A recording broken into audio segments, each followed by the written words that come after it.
ನಮಸ್ಕಾರ, ನೀವು ನೋಡ್ತಾ ಇದ್ದೀರಾ ಜಿ ಕನ್ನಡ ನ್ಯೂಸ್. ದಿನದ ಎಲ್ಲಾ ಪ್ರಮುಖ ಸುದ್ದಿಗಳನ್ನು ನೋಡೋಣ. ವಿಶೇಷ ಸಮಾಚಾರದಲ್ಲಿ ನಾನು ಶಿವರಾಮು.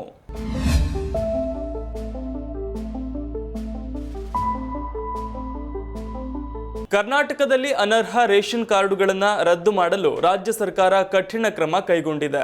ಈಗಾಗಲೇ ಹಲವು ಜಿಲ್ಲೆಗಳಲ್ಲಿ ಲಕ್ಷಾಂತರ ಬಿಪಿಎಲ್ ಕಾರ್ಡುಗಳನ್ನು ಪತ್ತೆ ಮಾಡಿ ರದ್ದು ಮಾಡಿದೆ. ಈ ವಿಚಾರವಾಗಿ ಬಿಜೆಪಿ ನಾಯಕರು ಸರ್ಕಾರದ ವಿರುದ್ಧ ಸಮರ ಸಾರಿದ್ದು, ಇದೀಗ ಆಪರೇಷನ್ ಕಾರ್ಡ್ ವಿಚಾರವಾಗಿ ಆಹಾರ ಸಚಿವ ಕೆಎಚ್ ಮುನಿಯಪ್ಪ ಸುದ್ದಿಗೋಷ್ಠಿ ನಡೆಸಿ ಸ್ಪಷ್ಟನೆ ನೀಡಿದ್ದಾರೆ. ಯಾವುದೇ ಅರ್ಹ ಬಿಪಿಎಲ್ ಎಪಿಎಲ್ ಕಾರ್ಡುಗಳನ್ನು ರದ್ದುಪಡಿಸುವುದಿಲ್ಲ.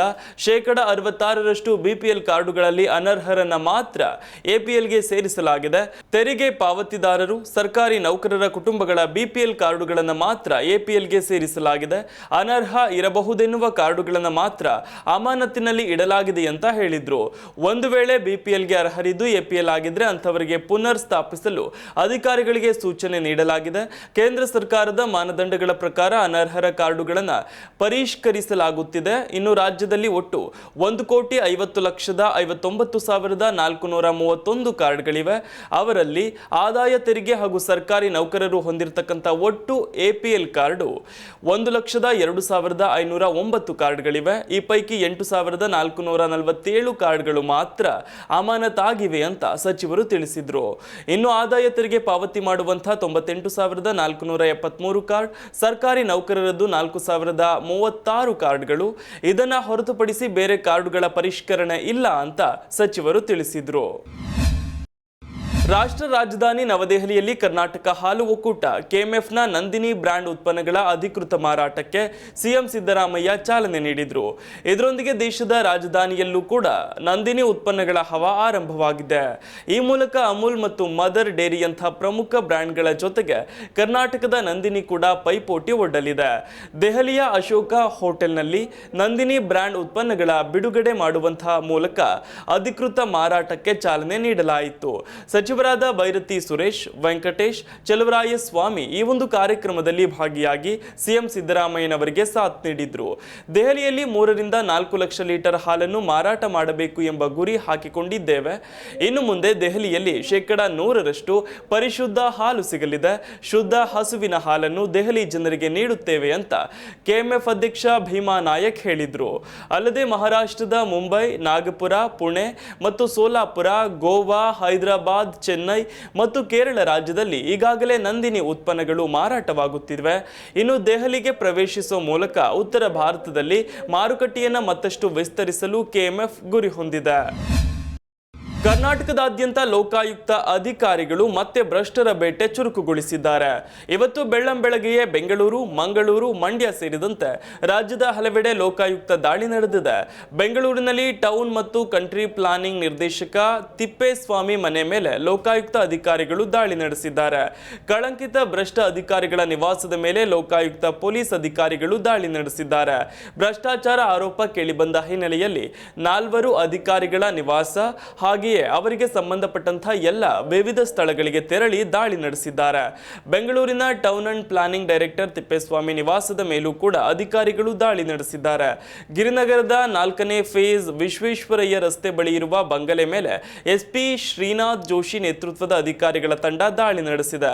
ಬೆಳಗ್ಗೆ 7 ಗಂಟೆಗೆ ಮನೆಗೆ ದೌಡಾಯಿಸಿ ದಾಖಲೆಗಳನ್ನು ಪರಿಶೀಲನೆ ಮಾಡುತ್ತಿದ್ದಾರೆ. ತಪಾಸಣೆ ವೇಳೆ ಅಪಾರ ಪ್ರಮಾಣದಲ್ಲಿ ಚಿನ್ನಾಭರಣ ಪತ್ತೆಯಾಗಿದೆ.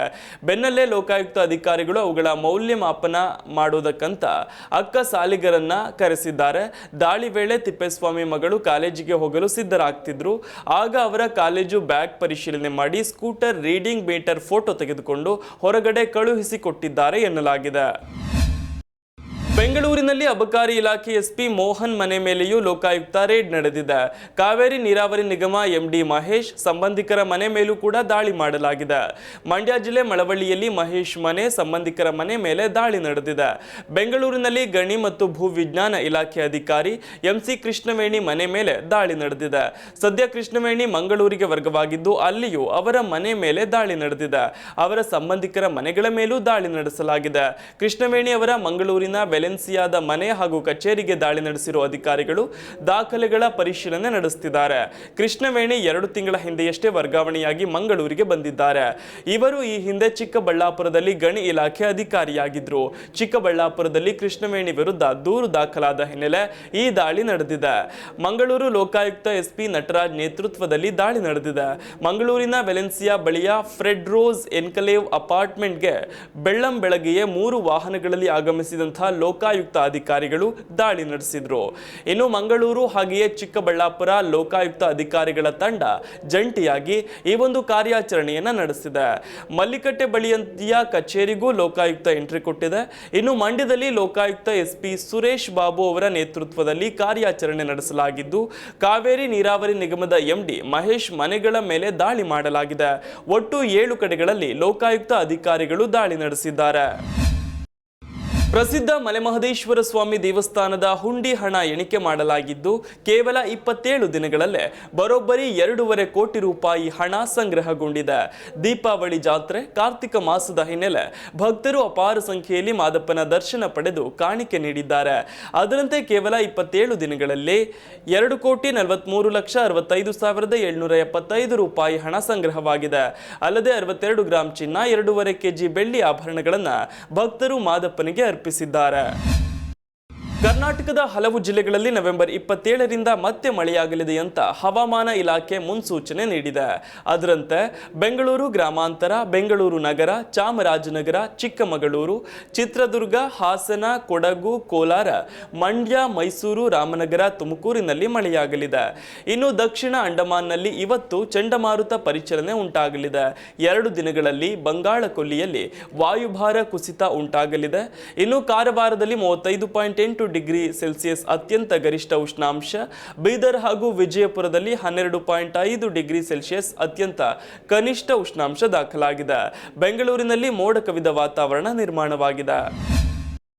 ಸೌರ ವಿದ್ಯುತ್ ಗುತ್ತಿಗೆಗೆ ಸಂಬಂಧಿಸಿದಂತೆ ಶತಕೋಟಿ ಡಾಲರ್ ಲಂಚ ಹಾಗೂ ವಂಚನೆ ಪ್ರಕರಣದಲ್ಲಿ ಭಾರತದ ಉದ್ಯಮಿ ಗೌತಮ್ ಅದಾನಿ ಹಾಗೂ ಅವರ ಸೋದರಳಿಯ ಸಾಗರ್ ಅದಾನಿ ಅವರ ವಿರುದ್ಧ ಅಮೆರಿಕದ ನ್ಯಾಯಾಲಯ ಬಂಧನ ವಾರೆಂಟ್ ಹೊರಡಿಸಿದೆ. 2,237 ಕೋಟಿ ರೂಪಾಯಿ ಲಂಚದ ಆರೋಪದಲ್ಲಿ ಗೌತಮ್ ಅದಾನಿ, ಸಾಗರ್ ಆರ್ ಅದಾನಿ ಹಾಗೂ ವಿನೀತ್ ಎಸ್ ಜೈನ್ ವಿರುದ್ಧ 5 ಅಂಶಗಳ ಕ್ರಿಮಿನಲ್ ಆರೋಪ ಪಟ್ಟಿಯನ್ನ ನ್ಯೂಯಾರ್ಕ್ನ ಪೂರ್ವ ಜಿಲ್ಲಾ ನ್ಯಾಯಾಲಯಕ್ಕೆ ಅಮೆರಿಕದ ಪ್ರಾಸಿಕ್ಯೂಟರ್ ಸಲ್ಲಿಸಿದ್ದಾರೆ.